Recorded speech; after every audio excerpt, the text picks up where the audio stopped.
Thank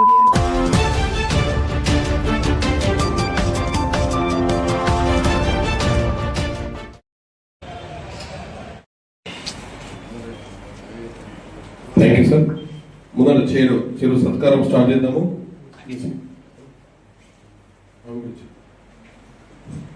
Arvind కమ్మా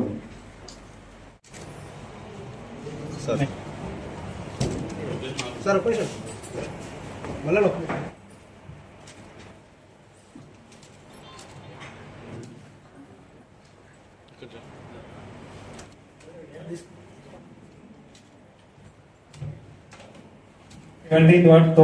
Sampath గారు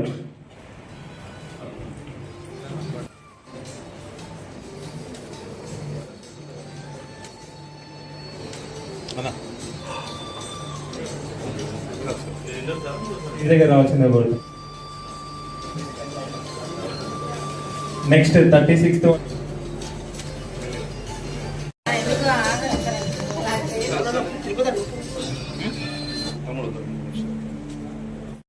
ఈనాటి సమావేశానికి వచ్చేసిన ఎమ్మెల్యే విజయన్న గారికి, అదేవిధంగా మన మున్సిపల్ కమిషనర్ గారికి, మన వైస్ చైర్పర్సన్ గారికి, నా తోటి కమిషనర్లందరికీ ధన్యవాదాలు తెలుపుకుంటూ, ఈరోజు ఫస్ట్ మీటింగ్, ఫస్ట్ ఏజెండా మనం పెట్టుకున్న అంశం అన్న ఆశీస్సులతోటి, అన్న ఆలోచనలతోటి మనం ఒక కార్యక్రమం, ఒక ప్రోగ్రాం చేసుకుందాం అనుకున్నాం.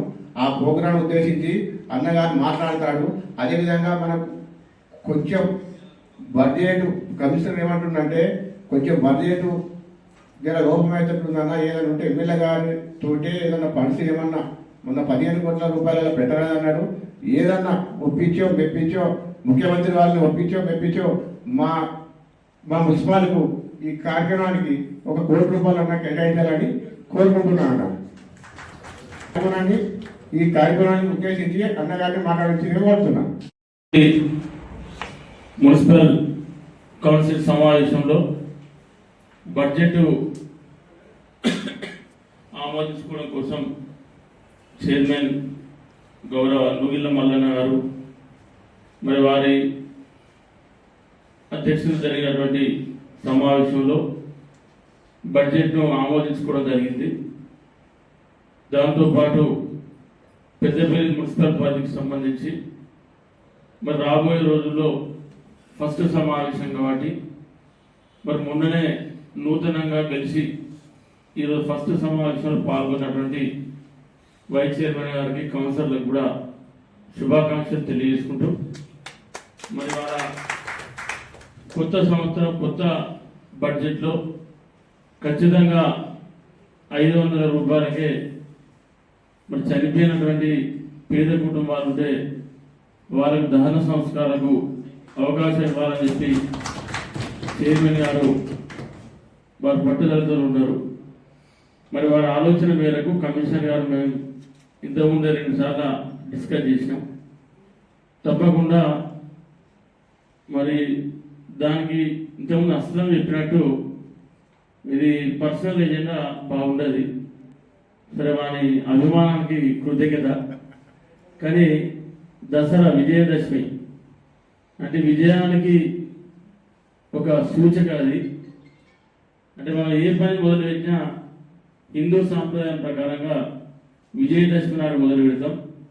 మరి ఆ రోజు నుండే ఈ 500 రూపాయలకే ఏది దాన సంస్కార కార్యక్రమాన్ని విజయదశమి నుండి స్టార్ట్ చేద్దాం. అప్పటి వరకు నిధులు ఎట్లా సమీకరించాలి, ఏం చేయాలనేది మరి నేను, చైర్మన్ గారు, కమిషనర్ గారు కలిసి మాట్లాడి తప్పకుండా దానికి నిధులు సేకరించి ఎక్కడ కూడా ఎలాంటి ప్రాబ్లం రాకుండా చూసేటువంటి బాధ్యత తీసుకుంటామని చెప్పి ఈ సందర్భంగా గుర్తు చేస్తూ మరి దాంతోపాటు ఇవాళ మనం దగ్గర 77.5 కోట్లు టెండర్లు ఇచ్చినాం. అవన్నీ కూడా అప్రూవల్ అయినాయి.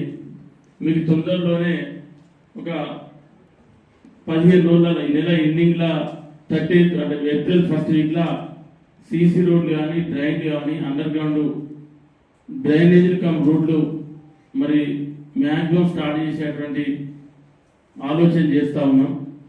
వాస్తవానికి నేను హైదరాబాద్ ఆ మధ్య 3 రోజులప్పుడు ఈఎల్సీని కలిసి మరి ఏదైతే అవి కంపల్సరీ అప్రూవ్ చేయాలని చెప్పి ఎంబడి చేసుకోవడం జరిగింది. మీకు ఏప్రిల్ 1st వీక్లో అంతటా కూడా దశల వారీగా వర్కులు స్టార్ట్ చేస్తాం. పెద్దపల్లి పట్టణంలో నాకు తెలిసి దాదాపుగా ఈ నిధులన్నీ మనం ఖర్చు పెట్టుకోగలిగితే రాబోయే 6 నెలల నుండి సంవత్సర కాలంలో దాదాపు వర్క్స్ అన్నీ అయిపోతాయి. ఇవాళ అమృత్ 2లో కూడా 25-26 కోట్ల రూపాయలు శాంక్షన్ అయి ఉన్నాయి. ఇప్పటికే ట్యాంకుల నిర్మాణం స్టార్ట్ అయింది. కొన్ని పైప్ లైన్లు కూడా అక్కడక్కడ మనం వేసుకోవడం జరిగింది. ఇప్పుడు వేసేటి కూడా ఏంటంటే మీ ద్వారా మిమ్మల్ని కానీ కమిషనర్ కానీ కోరేది ఏంటంటే ఎక్కడ రోడ్ వేసినా మళ్ళీ ఆ రోడ్డు మనం తవ్వకుండా, అంటే సీసీ రోడ్ వేసే ముందే మనం అక్కడ కనెక్షన్స్ కూడా ఇచ్చి పెట్టుకుంటే మళ్ళీ రోడ్డు తవ్వడం, రోడ్ను పాడు చేసుకోవడం అనేటువంటి సమస్య ఉండకుండా చూసేటువంటి బాధ్యతను కౌన్సిలర్ గారు మీరు అందరూ చేయాలి. అది మీ గురుతర బాధ్యత. ఇవాళ ఎందుకంటే ప్రజలు మిమ్మల్ని అందరినీ కూడా ఒక నమ్మకం, ఒక విశ్వాసం, మీ వార్త మీరైతే మాకు అందుబాటులో ఉంటారు, పని చేస్తారు, మీతోనైతే మాకు పని జరుగుతాయన్న ఒక నమ్మకంతో ఇవాళ మిమ్మల్ని అందరినీ కూడా గెలిపించారు. మన గెలిపించినటువంటి విషయాన్ని దృష్టిలో పెట్టుకొని నమ్మకాన్ని ఒమ్ము చేయకుండా, మరి ఏదైతే ప్రజలు ఇవాళ ఒక నమ్మకం నుంచి మిమ్మల్ని ఇక్కడికి పంపించిందో ఆ నమ్మకాన్ని ఒమ్ము చేయకుండా మీరంతా కూడా మళ్ళీ 5 సంవత్సరాలకు కూడా వీళ్ళే మా కౌన్సిలర్ ఉండాలి, మా వార్డులో ఈయనైతేనే మా కరెక్ట్ అనే విధంగా మీరు పనిచేయాలని చెప్పి మనస్ఫూర్తిగా కోరుకుంటూ సెలవు.